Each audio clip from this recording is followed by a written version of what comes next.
Amen, peuple de Dieu. Amen, Libotan ensemble. C'est votre frère Debson Mouloun dans les canons de l'éternel. Nazana esengo makasi ya kotelema lisusu liboso ya papa, ya maman, ya bilenge basi, bilenge mobali.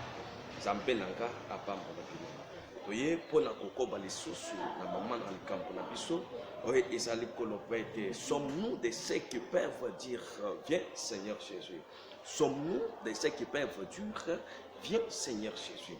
Yango suite enfin les tozali ko selisa lelo pour être mutunyo so asosola que boye ya Christ eza déjà bien.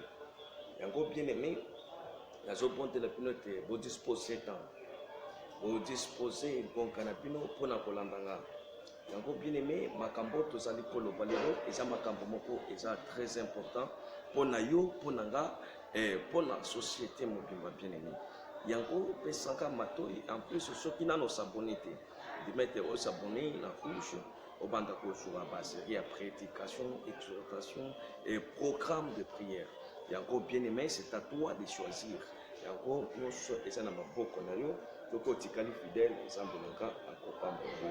Yango bien aimé les autres vous allez comprendre. Na esika makomi ezali koloba ete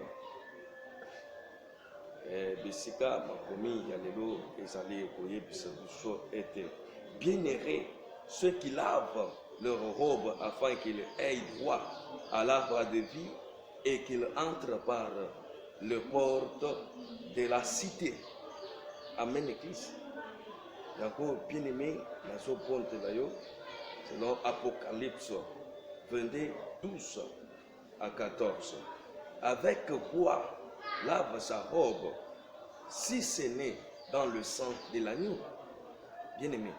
Et si kakani oko kende konika nzambala na yo soki eza na makila ya Christ te. Eza na esika mosusu te bien aimé.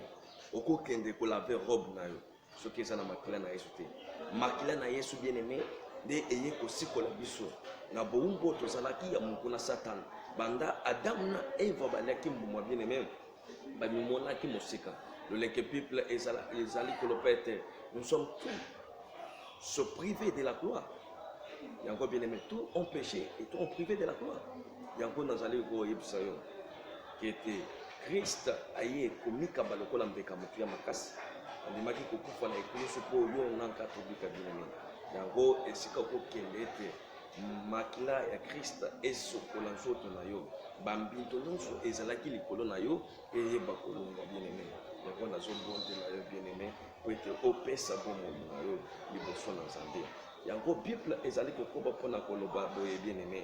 Na Apocalypse chapitre 7 verset 14 ezali koloba ete dehors seront les champs et le magicien et le fornicateur, relations sexuelles en dehors du mariage, et le meurtrier et les idolâtres, cupidites, et quiconque aime et fait les mensonges.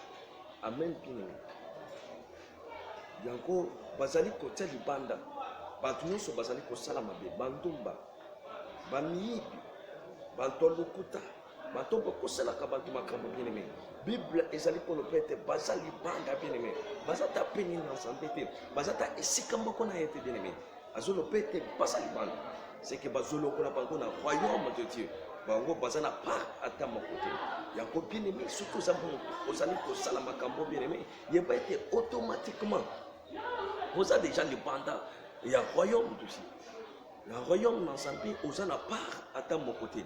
Yango nazali ko pontele te o kambati na yo mala le lenge Bible ezali ko peso modèle ya kolanda ya ko imiter Christ.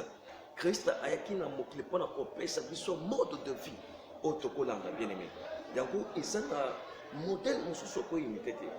Yango esekele te o imiter modèle ya Christ. Yango nazo ponte na yo po ete eloko ekosokola elamba na yo ezakaka makila ya Christ bien aimé. Yango Apocalypse 22:15 ezali kolopete Satan est le père du mensonge. Satan est le père du mensonge. Yango yo moto ozali kokosa bien aimé ozokoma automatiquement mwana ya Satan. Okomi benga mwana na Satan malgré ozokende l'église.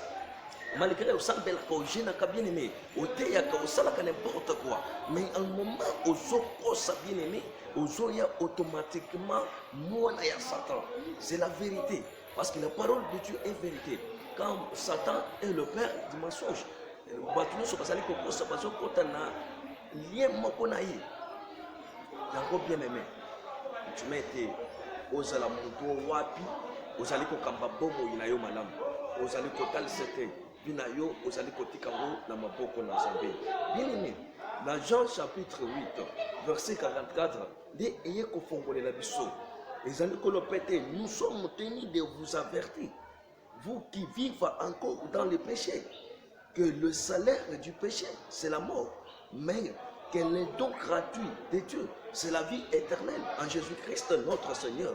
Loba amen et c'est posé. On a posé amen na yo. Ce qui on oublie amen ça va pas pour la yo. Il y a encore bien aimé Bible et ça les côtés de sa personne était. Bantu oyo pasali ko bika na kate amasum. Le foot na bango et ça liwa.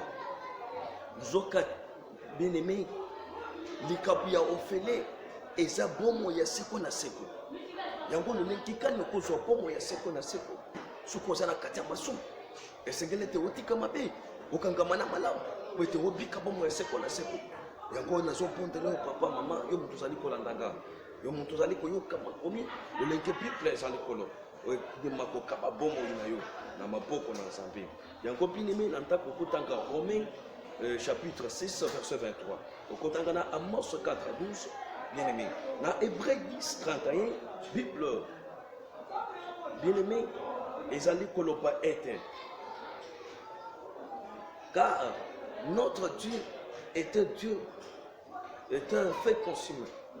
Yango bien aimé, Hébreux 12 29. Ça le kotato l'été. Zambé na piso aza moto etumbaka. Yango na moment vous allez kusala mabe. Yeba ke moto na Zambé et kusala likolo na yo. Malgré osa apôtre, archbishop, évangéliste, pasteur, croyant, ce que vous allez kusala mabe, bien aimé. Yebete moto na Nzambe ezali likolo na yo yango nazobondela esiko ozali ete ondima kopona bomo ya malamu ya kotambola lolenge Kristo atambolaki na mokili bien aimé kolinga kokosa te kosalaki ndomba te bien aimé kotalisa elongi ya mwana na Nzambe mais kati ozosala makambo mosusu kozala moto ya lolenge wana te yango nazobondela yo bien aimé yango Bible ezali kokoba bien aimé na koloba na Matthieu 11 29 ezali koloba ete nous sommes encore dans le temps de la grâce, bien-aimé. Le Christ qui est mort à la croix pour nos péchés vous appelle aussi. Venez, vous tous ceux qui êtes fatigués. Venez à moi, je vous donnerai du repos. Yango bien-aimé, nani kumba na yo Christ azo benga na présence na ye. Yango ndi appel na zo lancer bien-aimé. Yo muntozali kolandanga esiko sali. Pete ozo mokana yakoya epa ya Christ na mikumba na yo na ba masumu na yo bien aimé na ba mabe na yo pete asala posa peso kimia na moya lelo bien aimé ozali kopema soki osali mokano ya kolanda Christ na moya lelo bien aimé okota na repo na yo sokondimi ete okaba pomo na yo epa ya Christ yakona zo ponte le papa mama dima ete oya koyamba appel ya Christ yakondimela lokola sauveur na yo pete yende aye kokufela biso mokili mobimba bien aimé pona kopesa biso kimia bien aimé dima ete Christ azala mobikisi na yo dima ete Christ azala bomoi na yo Nzambe nanga apambola bino. C'est votre humble serviteur Debs Mulunga, les canons de l'Éternel. Yango na lingi na partager na bino moi pour yepe moké. Yango ce que ça na posa ya kozwa prochain numéro bien aimé et singile te o s'abonner na cette vidéo place ya rouge. Wana okobanda kozwa bien aimé ba numéro nyonso o tozali ko lancer na chaîne na biso. Okobanda kolanda programme o tokopesa bien aimé ezala ya prière, ezala ya exhortation, ezala ya prédication. Poete tokoka kosambela elongo na bino ete tokoka kokoma liboke bino poete totombola royaume ya Nzambe poete to élever seigneurie de Jésus-Christ yango esiko zali Nzambe nanga apambola yo moto disposer nkonka ya kolanda nga Nzambe nanga azali elongo na bino.